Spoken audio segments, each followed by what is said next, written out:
여러분 반갑습니다. 굉장히 큰 교회 와서 간증을 하게 돼서 굉장히 기쁘게 생각합니다. 저희가 이제 연세 많으신 분들이 개척한 교회를 제가 나갔어요. 그래가지고 중학교 1학년 때 제가 교회 학교 선생님을 했습니다. 보조교사가 아니라 하나밖에 없는 선생님. 중학교 1학년인데 초등학교 6학년도 있었어요. 그 어디 여학생 하나 기억나는데 덩치가 굉장히 커요. 제 체격이 중학교 1학년 때였는데 그 학생도 굉장히 덩치가 큰 그런 학생들을 데리고 제가 가르치는 선생님이었습니다. 대단하죠? 우리 교회가 작고 연세 드신 분 좀 계시는 이런 교회였기 때문에 저밖에 이제 젊은 사람이 없으니까 어린 사람을 교사로 시켰어요. 잘 시킨 것 같아요. 근데 보니까 그래서 아주 가족 같은 그런 느낌이 들고요. 지금도 저희 교회는 벌써 한 50년도 넘었죠. 50년도 넘었는데 한 250명 이 정도 모이는 베프티스트 침례교회입니다. 그래서 저는 교인 숫자 우리 교회는 교인 숫자가 적어요라는 목사님 말씀을 들으면 많이 서운해요. 교회가 크고 작은 교회도 있습니까? 그 안에 어떤 분들이 하나님을 섬기는가가 교회에 대한 평가가 되리라고 생각합니다. 어느 교회는 굉장히 사람들 많이 모이는데 800명, 1000명이 되면 교회를 나눠요. 그래가지고 열 몇 개 교회가 됐어요. 한 교회로 출발했는데 그런 교회도 난 참 귀하다고 생각을 합니다. 목사님들 중에는 역량이 있는 분이 계셔가지고 한 교회에서 몇천 명, 몇만 명을 이렇게 목표할 수도 있겠지만 일상적으로는 보통 이제 일정한 규모가 되면 조금 이제 관리가 잘 안 될 수 있어요. 목사님이 성도들의 이름도 모르면 어떻게 목회가 되겠습니까? 설교해야 할 수 있겠지만 그런 면에서 여러분들 아주 행복한 분이라고 저는 생각합니다. 또 여러분들은 계속 대면 예배를 드렸다면서요? 이렇게 온라인 예배 드리지 않았습니까? 온라인 예배도 좋습니다. 근데 하여튼 대면 예배 모여서 예배 드리기를 힘썼다고 제가 들었는데 정말 귀한 일이라고 생각을 합니다. 성경에는 제가 알기로는 성경은 모이기를 힘쓰라 그랬죠. 그러니까 숫자가 많고 적고를 떠나서 모이기를 힘쓰라고 했는데 지금 이 정부가 반기독교 정부입니다. 반기독교 정부가 못 모이게 하고 있는 거예요. 그래서 결국은 이제 교회가 지금 한 6만 몇천 개 된다는데 그 지난 2년 동안 마녀 교회가 문을 닫았답니다. 작은 교회들은 모이지 못하고 그럼 또 아무래도 헌금 좀 더 적게 나오고 전도하지 못하고 이러면 견디기가 힘들죠. 이게 한두 달도 아니고 2년을 이렇게 가까이 하면 견디기가 정말 어렵습니다. 조금 있으면 정말 2년이 되는데 그러니까 문을 닫았다는 거예요. 참 마음이 찢어지고 참담한 그런 마음이 듭니다. 근데 여러분들 이제 흔들림 없이 이렇게 예배를 지켰다는 점에 대해서 너무 고맙게 생각을 합니다. 그 어린 아이들도 같이 예배를 드리는 걸 보니까 또 아주 더 좋아요. 그 애들도 이렇게 착한지 떠드는 애가 별로 없네요. 또 떠들면 어때요? 제 애들보다 더 큰 소리로 얘기하면 되지. 다 그런 것을 여러분께서 참고 같이 이렇게 해주셔서 대단히 감사합니다. 제가 처음 교회 간 것은 10살 때였어요. 여기 10살 어린이 한번 손 들어보세요. 10살. 어이구 10살. 3년 뒤에 10살. 10살 때 제가 교회를 처음 갔어요. 이제 우리 나보다 11 많은 누님이 나를 계속 전도했어요. 교회 가자고 전도했는데 저는 안 갔습니다. 안 가고 놀았지요. 밖에 나가서 자치기 아시죠? 딱지치기, 구슬치기 이런 거 하면서 놀았어요. 그러면 재미있게 놀지 왜 그 교회라는 데를 왜 가냐? 이래서 이제 안 갔습니다. 그러니까 이제 언제 우리 누나가 나한테 돈으로 유혹하는 거예요. 너 교회 가면 내가 돈 줄게. 얼마를? 10환을 줄게. 10환, 환이라는 거 여러분 잘 모르시는 분 있을 것 같아요. 옛날에는 화폐 기억하기 전에 우리 돈이 환으로 쓰였죠. 10환이 화폐 기억하면서 1환으로 바뀌었어요. 그러니까 10환인데 10환이 1원이 됐는데 그 10환이라고 하는 것이 지금은 뭐 1원짜리 땅바닥에 떨어져 있어도 주워가지도 않지 않습니까? 옛날에는 그 10환이면은 왕사탕이라는 게 있었습니다. 옛날에 굉장히 큰 사탕을 맛있게 이렇게 못 만드니까 크게 만든 거예요. 그래도 그 왕사탕이 크니까 얼마나 인기가 있었는지 모릅니다. 그 왕사탕이 하나에 5환이었어요. 5환. 그러니까 이 왕사탕을 2개 살 수 있는 그런 돈이 10환입니다. 근데 이 왕사탕을 하나 사면은 요즘은 이제 애들이 사탕을 주면 깨물어 먹죠. 옛날에는 어떻게 먹었을까요? 빨아먹었어요. 녹여서 빨아먹었어요. 그래 오래 먹죠. 한 30번 빨아먹다가 또 입에서 꺼내요. 껌딱지 위에다 올려놔요. 말려요. 왜 말릴까요? 나중에 먹으려고. 또 말려서 먹으면 더 오래 먹습니다. 그러니까 이 왕사탕 뭐 하나 있으면 그냥 한나절 먹고도 좋아요. 그런 거를 2개를 살 수 있는 돈을 누나가 준다고 그래요. 정말이냐? 정말이래요. 돈을 딱 보여달라고 그랬더니 딱 보였어요. 그래서 그럼 가자고 이제 교회 갔어요. 10살 때입니다. 그 교회 가서 깜짝 놀랄 얘기를 들었어요. 우리는 다 죄인이다. 그 죄를 용서받아야 된다. 그러려면 예수님을 믿어야 된다. 그 말을 듣고 깜짝 놀랐어요. 내가 왜 죄인일까? 그리고 용서받는다는 게 뭘까? 천국 간다는 게 뭘까? 이게 막 궁금해갖고 선생님이 물었더니 선생님이 쭉 설명을 해줬어요. 그리고 선생님 따라서 기도하고 예수님을 믿기로 했습니다. 10살 때 그랬어요. 저기 10살 때 어린이들 그냥 어린이로 생각하는데 저는 그 10살 때 예수를 믿고 나서 한 번도 변함없이 그리스도인의 삶을 살게 되었습니다. 그래서 어린아이들 정말 난 중요하다고 생각해요. 저는 에스라 교회가 어린이 양육을 잘 하시리라고 생각하는데 요즘은 어린이들이 없는 교회가 너무 많은 거예요. 학생, 청년 없는 교회가 너무 많아졌습니다. 이렇게 아이들의 목소리가 들리는 교회가 정말 행복한데 그래야 미래가 있는 거 아닙니까? 유럽의 교회들 옛날에 그 가득 찼던 분들이 다 쓰러지고 돌아가시고 이제 노인들 몇 분 있는데 젊은 사람 없이 완전히 그 크고 멋있는 교회가 관광지가 돼버렸어요. 우리도 사실은 그렇게 안 되려면 어린이 교육을 정말 잘해야 된다고 생각합니다. 그래서 어린이 교회에 대한 제가 가는 데마다 얘기하는데 어린이 교육을 10배로 좀 늘리자. 뭐 어른들 쓸 돈 많지만 그걸 10배로 늘려야 우리에게 미래가 있다. 실제로 10배로 바꾸면 어린이들이 교회로 오게 됩니다. 뭐 그런 예를 제가 잘 들려면 여러 가지가 있는데 시간이 없으니까 그래서 많이 교회 학교를 키우고 이 어린이들을 좀 많이 교육하는 이런 것이 됐으면 좋겠어요. 저는 예수님 믿고 나서 정말 혁명적인 변화가 있었습니다. 제가 부잣집 어린이 같습니까? 그렇게 안 보입니까? 그렇게 안 보여요? 가난해 보여요? 모르는 사람들이 다 절더러 금수저 출신이라고 그래요. 그래서 저는 정말 가난한 그런 어린 시절을 보냈어요. 우리 부모님 이북에서 농사 짓다가 피난 오셨어요. 형제들 4명 데리고 왔고 여기서 둘라니까 6명을 길렀습니다. 얼마나 힘들었겠습니까? 아버지 나중에 돌아가시기 전에 그 하던 일은 고물상. 이름이 상이지만 그냥 고물 막 그런 거예요. 그렇게 어렵게 살았습니다. 저는 어릴 적 사진이 없어요. 어릴 적 사진이 다 통틀어봐야 3장 4장밖에 없어요. 지금은 다 스마트폰이 있으니까 그런데 옛날에는 사진기가 사용됐는데 사진기가 없었어요. 아니 우리 동네에 사진기가 없었어요. 그러니까 지금 그러는데 그런 동네예요. 그러니까 1년에 몇 번 사진사가 옵니다. 그럼 사진사가 이제 뭐 말도 가져오고 뭐 목마 이래가지고 사진을 찍는 그런 사진이 몇 장 있어요. 한 3장, 4장. 그럴 정도로 가난한 동네에 살았어요.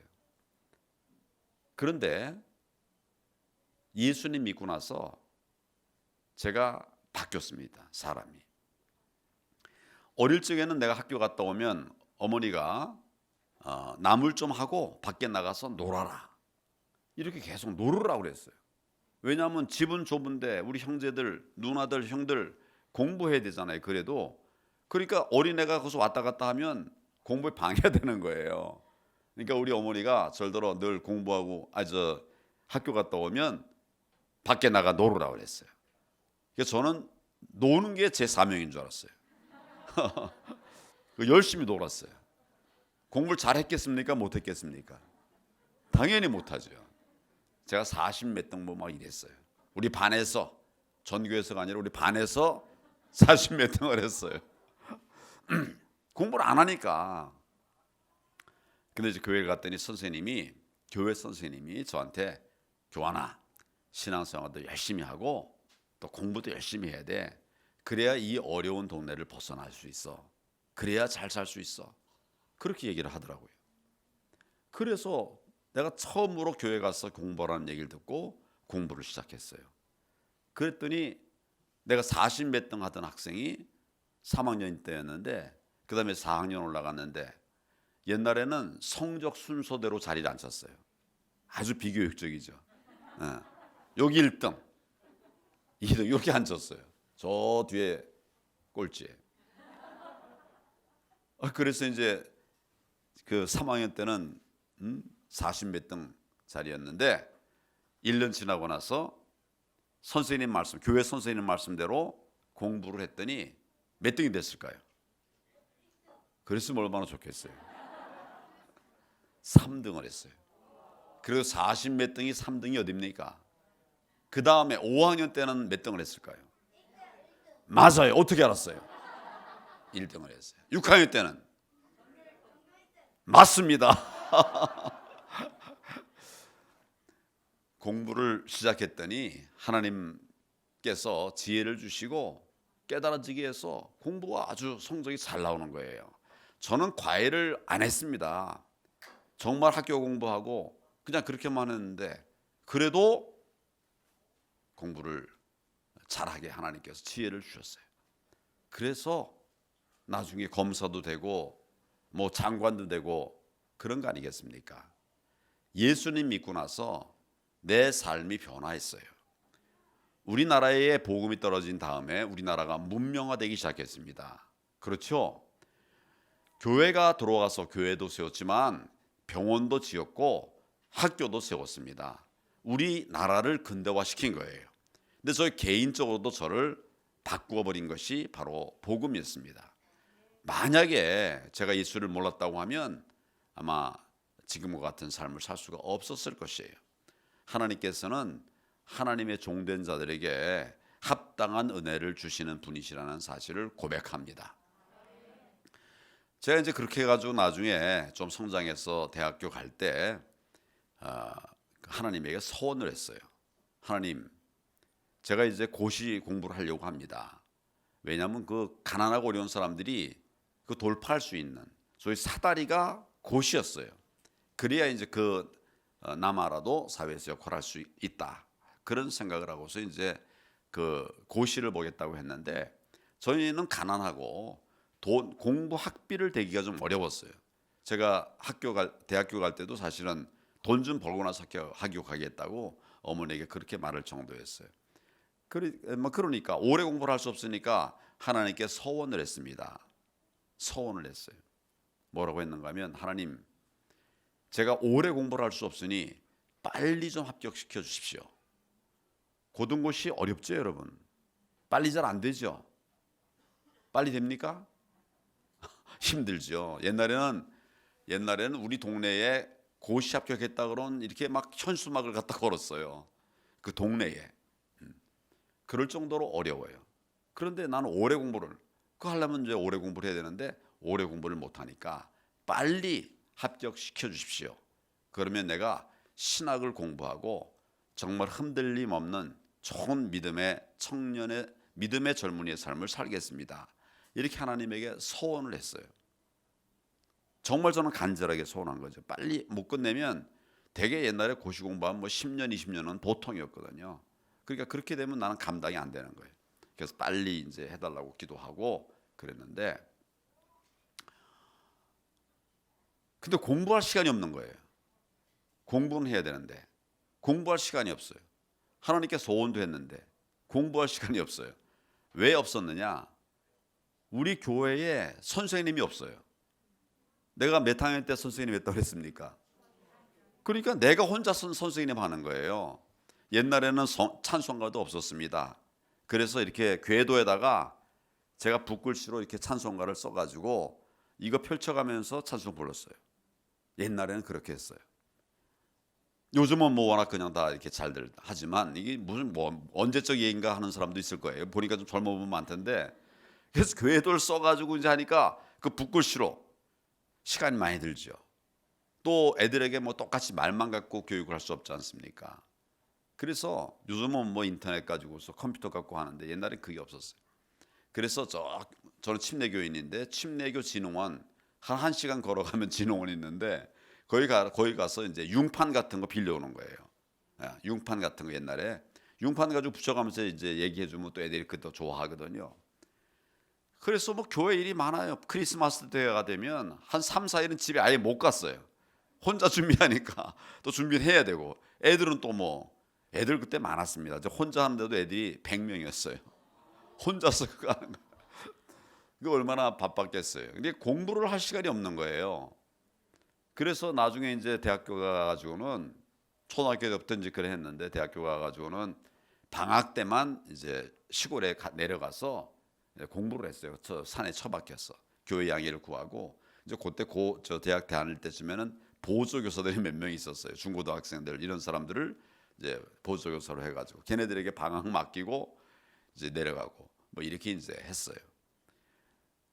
그런 공부를 했는데 시험이 빨리 됐어요. 공부는 양이 부족했는데도 빨리 돼버렸습니다. 기적이죠. 그래도 아멘이 안 나옵니까? 교회 생활하느라고 공부할 시간이 없었어요. 이게 방학 짜투리 시간을 만들어가지고 공부를 한 거예요. 근데도 돼버렸어요. 그리고 얼마나 기뻤겠습니까? 그런데 문제가 생겼어요. 저는 이제 검사가 되려고 고시 공부를 한 거거든요. 옛날에는 매년 판사 80명, 검사 70명을 뽑았어요. 그러니까 150명을 판검사로 뽑으니까, 근데 임관되는 거는 뭐 적으면 20명, 많을 때가 120명까지 뽑았거든요. 그러니까 고시만 되면 판사 검사도 내가 원하는 대로 가는 거예요. 그 원하는 대로 가고 그다음에 뭐 임관 안 된다는 건 상상도 못했고, 그래서 내가 이제 낮에는 사법연수원을 2년 동안 마쳐야 되거든요. 그걸 마치고 그다음에 저녁에는 제 침례교 서울에 야간 신학교가 있었어요. 그걸 가겠다는 거였어요. 낮에는 연수원 생활을 하고 밤에는 이제 야간 신학교에서 신학을 하겠다, 이런 생각으로 서울을 한 건데, 합격을 했는데 300명을 뽑은 거예요. 처음으로. 우리 300명 세대라고 하는 말이 나와요. 우리 그 굉장히 유명한 그런 말이 있어요. 갑자기 많이 뽑은 거예요. 법조인들이 부족하다고 많이 나오니까 많이 뽑았어요. 평소에 한 3배쯤 뽑은 거죠. 그러니까 제가 공부가 부족한데도 된 것 같아요. 이것도 하나님의 은혜입니다. 예. 그렇게 안 뽑았으면 안 됐을 거예요. 아무리 그래도 공부도 안 하고 못한 자가 고시가 되면 어떻게 되겠습니까? 근데 난 뭐 물론 이제 그 공부할 때는 엄청 열심히 했지만은 절대 시간이 너무 부족했잖아요. 근데 된 거예요. 300명을 뽑으니까 된 거예요. 그래서 된 건 좋은데 매년 150명밖에 판검사가 안 되는데 300명을 뽑으니까 어떻게 됐겠습니까? 경쟁을 해야 되는 거예요. 그러니까 우리 그 똑똑한 고시 합격생들 300명 사이에서 반 이상의 성적을 내야, 150등 이상의 성적을 내야 판검사, 내가 원하는 검사가 될 수가 있었던 것이죠. 근데 연수생들은 그냥 하루 종일 열심히 공부하는데 반짝 공부하고 또 저녁에는 신학교하고 이러면 그렇지 않아도 공부량이 많지 않은데 어떻게 임관을 하겠습니까? 그래서 제가 고민이 생긴 거예요. 그래서 하나님께 기도를 했습니다. 하나님, 감사합니다. 빨리 합격 주셔서 정말 감사합니다. 정말 감사했어요. 근데 지금 문제가 생겼습니다. 저는 검사가 돼야 되는데 이거 연수 과정을 해서 잘해서 성적을 잘 받아야 검사가 될 수 있는데, 근데 지금 300명 때문에 이게 반 안에 들어오기가 쉽지 않습니다. 신학을 같이 병행하기가 너무 어렵습니다. 그러니까 신학 가는 거는 좀 나중으로 가면 어떻겠습니까? 이렇게 이제 기도를 했어요. 무슨 말인지 아시겠죠? 근데 하나님이 답을 안 해주시는 거예요. 며칠 동안 기도를 했는데 응답이 없어요. 그러니까 저는 안타깝죠. 그래서 이제 기도했는데 어느 날 저한테 하나님의 응답이 아니라 내 안에서 답이 왔어요. 야, 누가 널더러 소원하라고 그랬냐? 네가 시험 빨리 붙여주시면 내가 신학을 공부하고 흔들림이 없는 믿음의 젊은이의 삶을 살겠습니다. 네가 스스로 서약한 거 아니냐? 그래서 나는 내 약속을 지켰다. 근데 왜 넌 딴소리 지금 하고 있냐? 그게 내 안에 그냥 콱 찌르는 거예요. 그래서 제가 이것저것 나중에 검사 인관이 안 된다 하더라도 그냥 신학을 가야 되겠다 이렇게 결심하고 기도 끝내고 기도 마치고 이제 신학교를 갔어요. 그래서 이제 연수원 아침부터 저녁 5시까지 연수원 연수하고 그다음에 5시 반부터 신학교에서 이제 강의가 있는데 끝나면 부지런히 가야 되죠. 그때 연수생이니까 차도 없고 부지런히 가요. 가면 우리 교수님이 그때 출석을 불러요. 제가 딱 들어갈 때 최아무개 이렇게 불러요. 저는 성이 뭡니까? 황이니까. 신학교는 출석 성적이 굉장히 중요합니다. 근데 그냥 저는 황씨예요. 그래서 제가 신학교를 졸업했겠습니까? 못했겠습니까? 했지요. 그것도 우수한 성적으로 했어요. 그리고 연수원 성적이 임관 성적이 됐겠습니까? 안 됐겠습니까? 됐어요. 아멘. 정말 할렐루야입니다. 저는 신앙생활하면서 먼저 그의 나라와 그의 의를 구하라. 마태복음 6장 33절 말씀을 제 신앙의 좌우명으로 삼고 살았어요. 그랬더니 하나님께서 이 모든 것을 더해 주셨습니다. 우리 그리스도인들은 복된 사람들입니다. 정말 하나님의 은혜를 누리고 살아가는 복된 사람입니다. 여러분들은 그 좋은 선택을 하셨고 우리 어린이들도 일찍 하나님을 잘 선택하셨고 또 신앙생활 하더라도 정말 말씀대로 살아가는 여러분들의 모습이 하나님에게 정말 기쁨을 드리리라고 생각을 합니다. 그래서 제가 이제 신앙생활을 쭉 하면서 결국은 나중에 물론 이제 고시 합격이 됐고 검사장도 됐고 그리고 장관도 됐죠. 예, 이거는 사실은 있을 수 없는 일이에요. 내가 장관 되는 거는 제가 어릴 적에 저하고 같이 자라던 분들이 제가 장관 된 걸 알았으면 기절할 거예요. 그 벌거벗고 다니고 그 가난한 동네 살던 그 애가 어떻게 장관이 됐느냐 모를 거예요. 근데 그분들은 내가 워낙 무명의 존재였으니까 그러니까 몰랐을 거예요. 그러나 하나님께서 저를 장관시키고 총리시키고 또 대통령 권한대행까지 하게 해주셨어요. 근데 제가 이제 공직을 물러난 다음에 이 정부가 너무 나라를 엉망으로 운영을 하는 거예요. 총리를 하고 대통령 권한 대행을 하니까 어떻게 하면 경제를 살리고 안보를 지키고 민생을 지킬 것인가는 그걸 알게 되지 않았겠습니까? 제 눈으로 보면 안 되는 정책을 계속 하는 거예요. 자유민주주의 국가인데 자유민주주의 국가에서 하면 되는데 그 길이 아닌 다른 길을 찾고 하고 있는 거예요. 결과가 계속 나빠지는 겁니다. 경제도 무너지고 민생도 파탄에 빠지고 안보는 그냥 말할 수 없이 흔들리고 제가 그래서 하나님께 기도를 했어요. 기도했더니 하나님께서 너라도 나서라. 저는 정치할 생각이 전혀 없었습니다. 근데 이 국정을 책임졌던 입장에서 지금 나라가 이렇게 무너지는 걸 보고 제가 하나님께 기도했더니 정치를 하라고 말씀하셨어요. 그래서 이제 제가 정치를 시작을 했습니다. 45일 만에 제1야당의 당 대표가 됐어요. 이게 뭐 처음 있었던 일이에요. 뭐 그래서 정치를 뭐 정치도 하나님께서 은혜를 주셔가지고 잘 했다라고 생각을 하고 있었어요. 근데 작년 4월 15일 날 첫 번째 선거가 있었어요. 그게 4.15 총선이죠. 그 총선에서 우리가 졌습니다. 많은 의석을 잃었습니다. 그 제가 선거 과정에서 과반수를 얻겠다. 만약 과반수를 못 얻으면 모든 당직을 내려놓겠다. 이렇게 약속을 한 바가 있었어요. 근데 과반수는 고사하고 100석밖에 못 얻었어요. 그리고 우리가 참패를 했습니다. 그러니까 제가 물러났습니다. 모든 당직을 내려놓고 내려왔습니다. 근데 그러고도 나라는 계속 어려워지는 거예요. 이거 정말 견디기 힘들었어요. 이게 뻔히 다 보이는데, 더더구나 저희는 자유민주주의를 지키고 시장 경제를 지켜내왔던 이런 자유민주 국가거든요. 근데 내가 볼 때는 그와 반대되는 길을 계속 가고 있는 거예요. 그러면서 계속 경제를 망가뜨리고 국민을 힘들게 하는 이런 걸 보면서 정말 마음 아팠어요. 그러나 나는 이제 이미 한번 졌기 때문에 정치에 내가 맞지 않나 보다.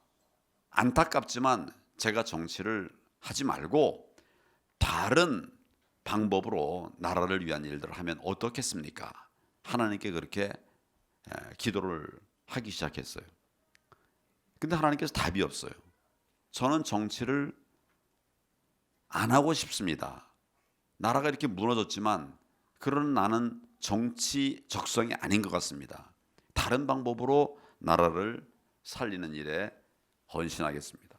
계속 그렇게 기도를 했는데 하나님이 답이 없는 거예요.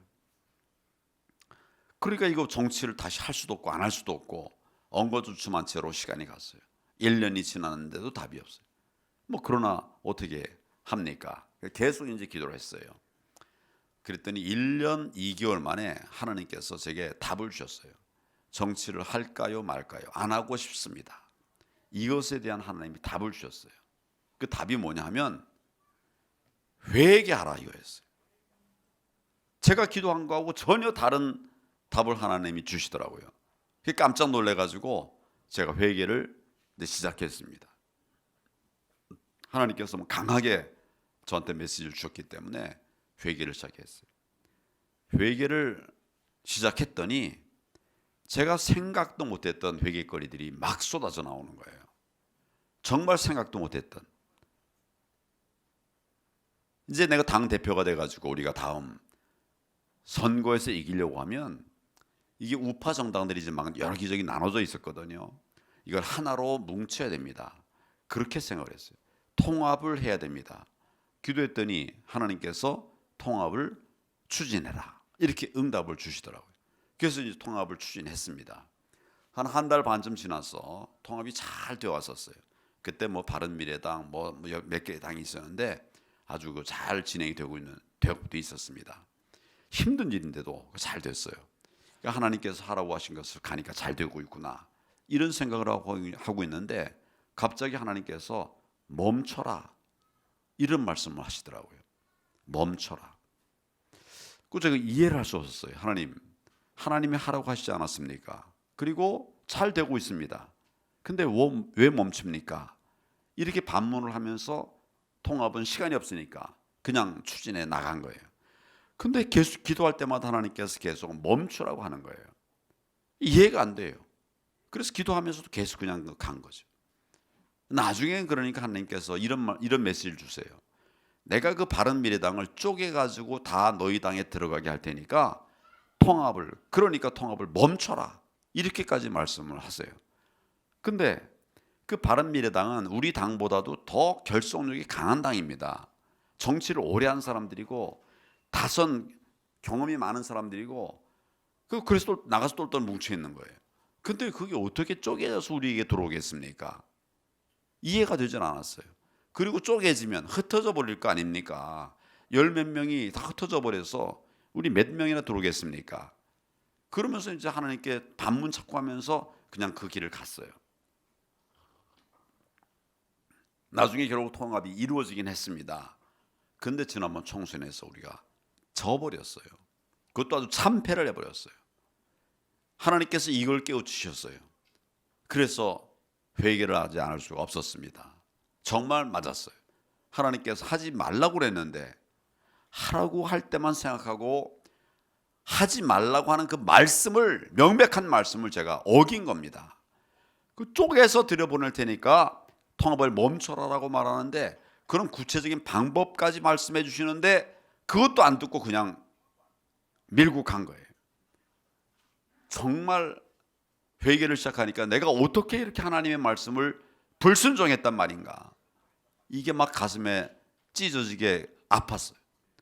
근데 그 사실이니까 정말 하나님 앞에 엎드려 회개할 수밖에 없었습니다. 아, 내가 정말 이런 죄를 범했나 하나님 앞에, 이러면서 그냥 가슴을 찢을 수밖에 없었어요. 또 통합하는 과정에서 이제 통합을 하니까 두 당이 합쳐지고 뭐 또 다른 분들도 또 들어오고 그러니까 이제 전국에 253개의 당협이 있습니다. 그 당협별로 이제 그 국회의원을 뽑는 거예요. 그래서 253명의 국회의원을 뽑는 당협에 당협위원장이 다 있어요. 이분들이 잘 준비해가지고 공천 받아서 이제 후보로 나가는 거죠. 근데 이게 여러 당을 합치고 또 아까 바른미래당에는 선수가 높은 분들이 많이 있고 그러니까 그쪽이 하여튼 경력이 높아가지고 이게 이제 공천들을 막 받는 거예요. 그러면서 그동안 나를 도와줬던 우리 동지들, 이 사람들은 공천을 못 받는 겁니다. 뭐 이렇게 된 사람들이 서울 수도권에 한 50여 명이 생겼어요. 그러니까 이분들이 저한테 와서 항의를 해요. 대표님, 내가 당을 위해서 또 대표님을 위해서 이렇게 헌신했는데 왜 이렇게 헌신자처럼 나를 버리는 겁니까? 경선의 기회라도 줘야 되는 거 아닙니까? 막 이런 항의를 했어요. 그러나 나는 어쩔 수 없다라고 생각을 했습니다.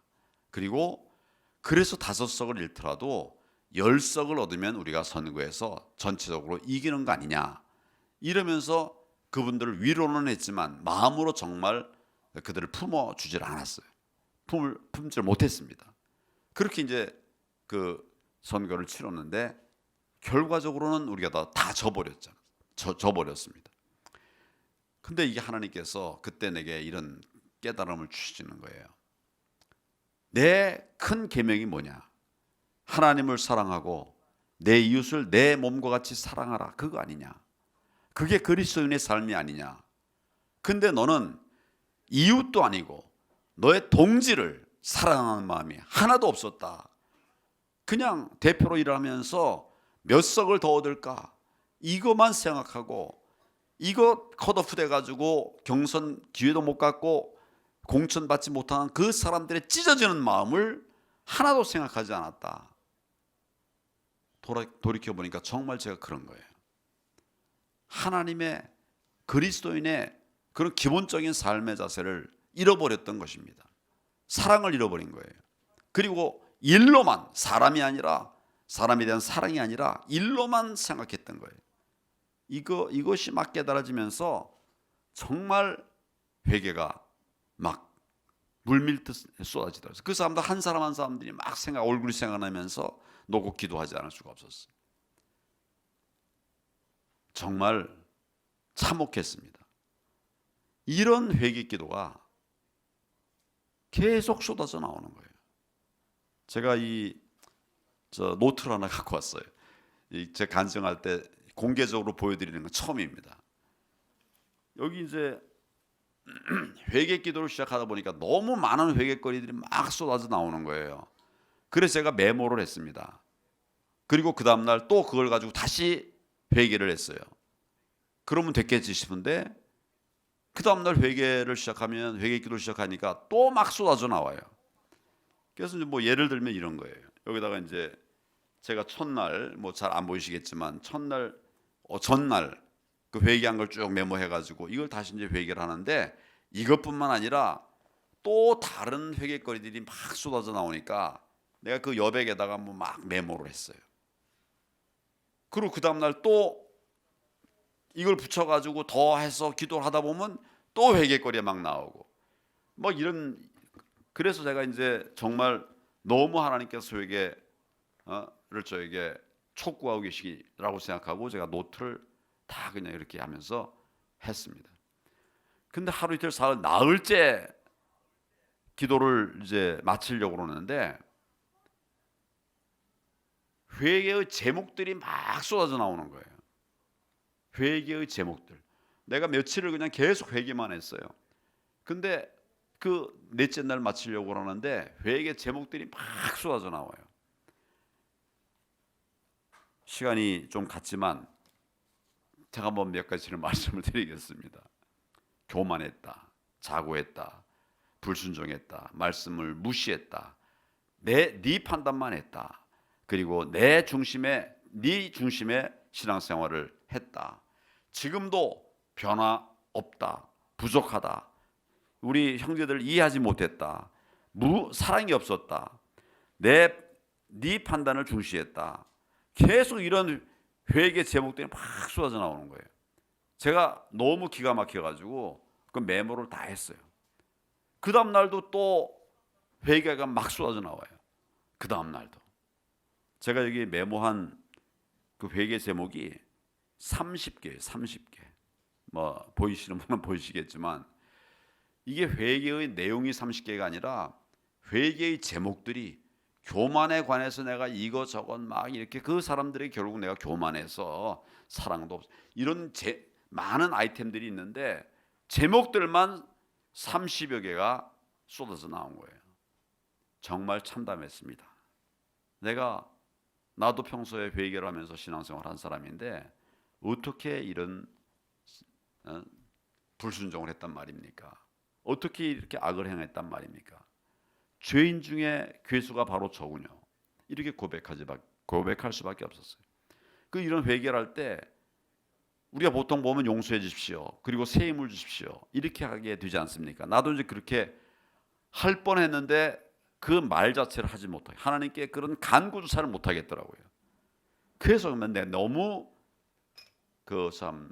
죄인 중에 괴수라고 하는 이런 그 자책이 오면서 간구도 못하고 그냥 회개만 계속했어요. 용서해 주십시오, 이런 말까지밖에는 못 갔어요. 새 힘을 주십시오, 그런 기도를 할 수가 없었습니다.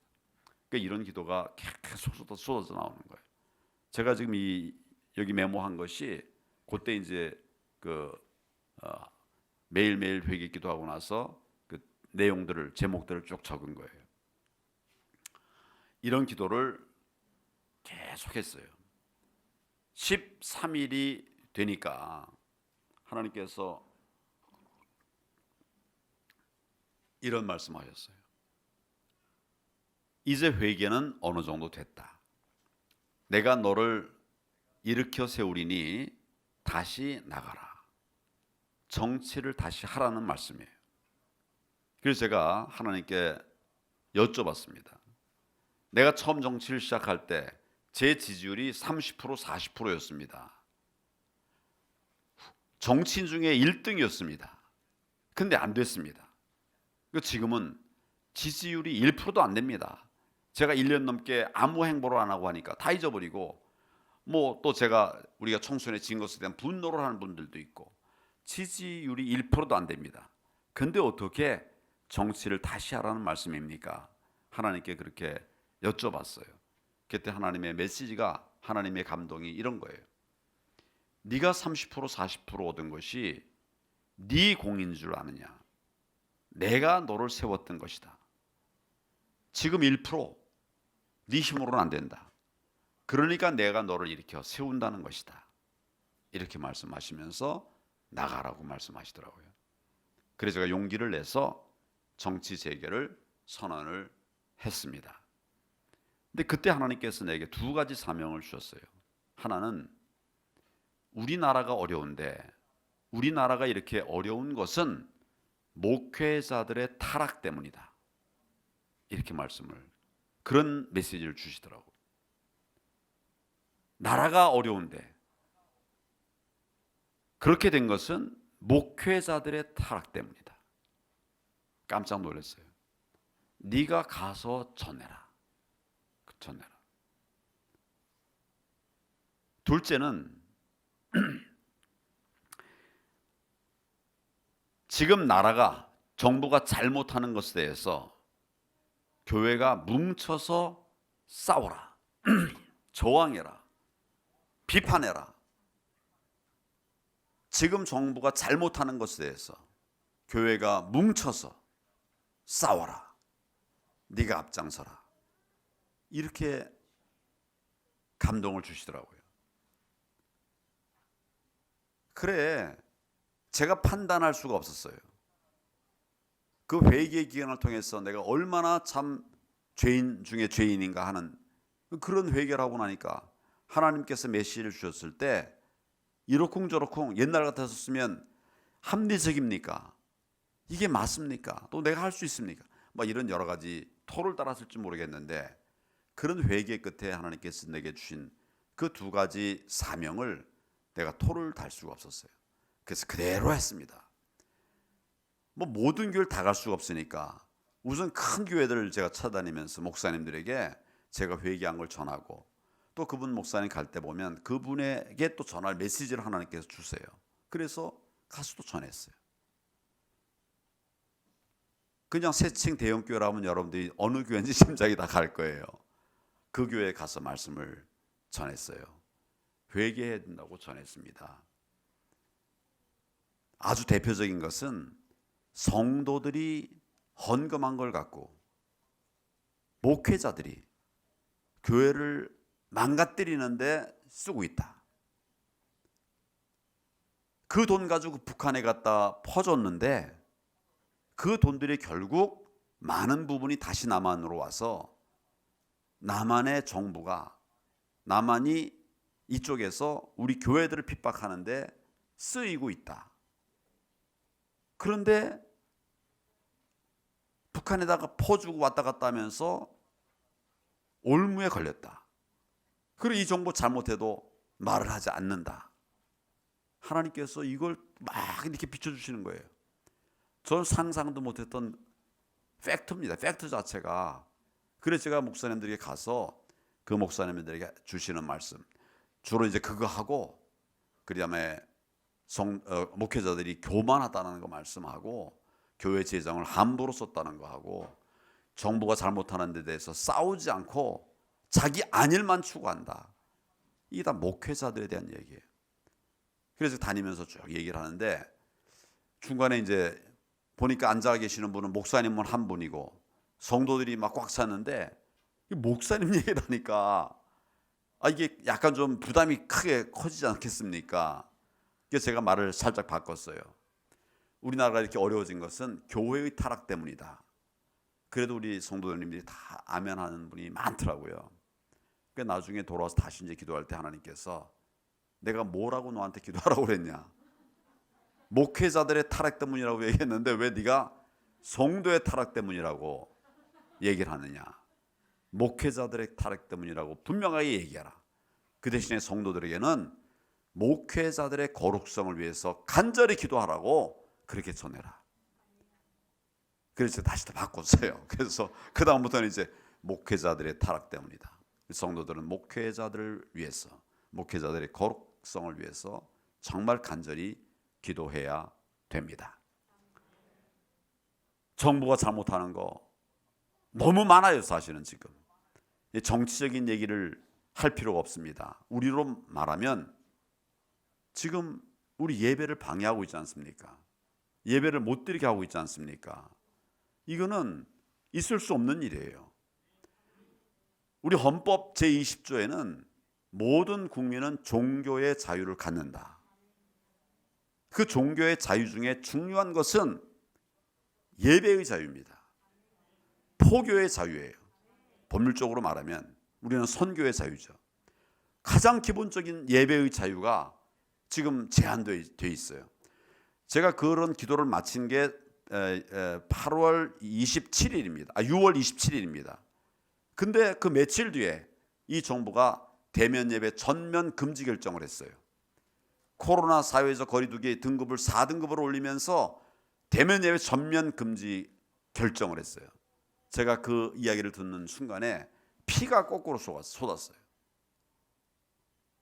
이런 사악한 자들이 있는가?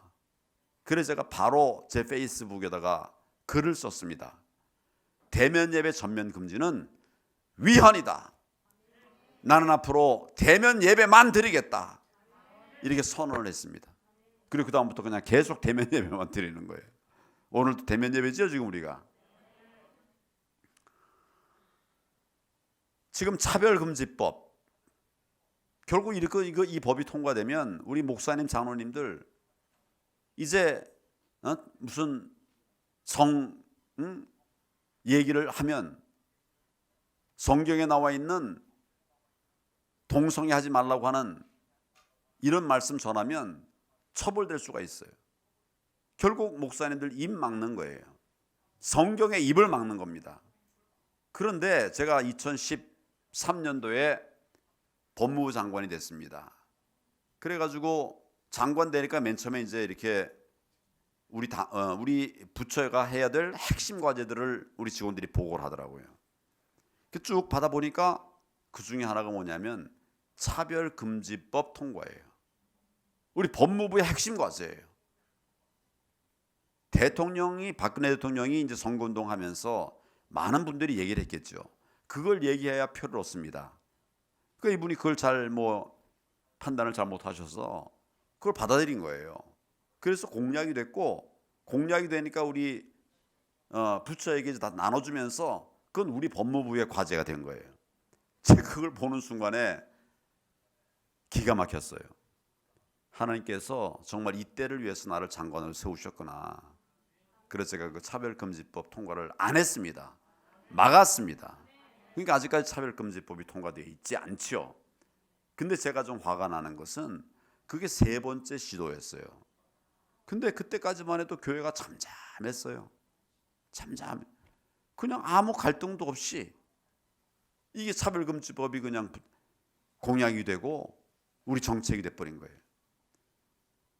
물론 아시는 분들이 있긴 있었죠. 근데 그 목소리가 너무 작았던 거예요. 교회도 모르고 목사님들도 모르고. 지금 이제는 알고 있어요. 그래서 이제 우리 철저하게 막아내기 위해서 애를 쓰고 있습니다. 그 사이에 우리가 더 강하게, 우리가 정말 신앙적 견지에서 확실하게 지켜냈다면 이런 고민할 필요가 없는 거예요. 지금 무슨 동성애법 같은 거 이제 이름을 바꿔가지고 무슨 평화법인가 이렇게 또 바꿔가지고 하고, 정말 반기독교적 세력들이 우리 입 막고 예배 막으려고 지금 별짓을 다 하고 있는데, 우리가 30% 예배 드리라고 그러면 30% 예배 드리고, 20%만 해라 그러면 20%만 하고, 10%만 드려라 그러면 10%만 드리는 교회가 얼마나 많습니까? 왜 하나님을 믿는 사람들이 하나님의 말씀이 아니라 세상 정부의 명령을 따르는가? 저는 정말 분노해요. 10몇 년 전에 아프가니스탄에 우리 단기 선교를 갔다가 억류돼서 잡혔던 사람들이 있습니다. 그러니까 세상이 우리 교회를 엄청나게 비판을 했어요. 그래서 이제 선교 얘기도 못 꺼내게 이렇게 단기적으로는 그렇게 돼버렸어요. 그래서 제가 저희 교단의 신문에다가 칼럼을 하나 썼습니다. 그래도 아프간으로 가자. 어떻게 우리가 선교의 사명을 멈춥니까? 정말 내가 말 그대로 그 막아놓은 그 나라 아프간으로 가자는 소리가 아니라 선교의 열정을 우리가 식히면 안 된다.